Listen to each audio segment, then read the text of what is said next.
Spreker sou Donovan Wright gewees het. Donovan het vir ons klips gestuur. Hy wou so graag hier gewees het. Hy wou een van ons opgevlieg het om hom te help ry. Maar toe raak ek bevriend met sy vrou. En ek sê vir Marita, die man het een kry nie suurstof in sy linkerbeen nie. Hulle wil die been afsit. Hier hy man, maar Donovan is aardig gat. Vanaf ek die eerste keer na soveel jare weer kontak gemaakt het met hom deur Kevin mos nou natuurlijk. Kevin het opgeraak van 4 uur die oggend gebel word, toe gee hy my nommer vir Donovan.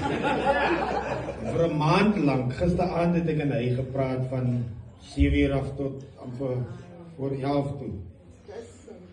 Maar die Donovan Wright wat julle geken het, is nie meer dieselfde mens nie. Donovan het gladde hare nou gekry. As Donovan afkyk as ek kan hy nie sien nie. En die hare in sy oë. En toe besef ek hoekom het is. Want Bright het vandag sy hare laat doen. Kom so gesit. En dan obviously jy moet op Piet saamgevat.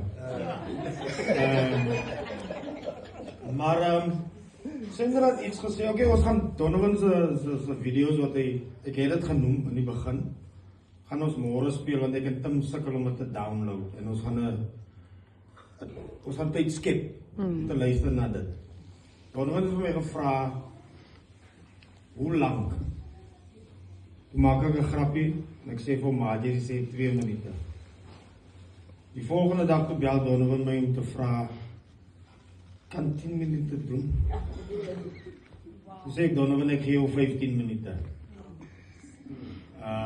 So ons sal het môre speel. Maar ek is diep teleurgestel. Wat Sandra net ook gesê het, sy haat wit mense. En Dr. Sean Snyder is ook aan ons. Maar hy wil die volgende spreek.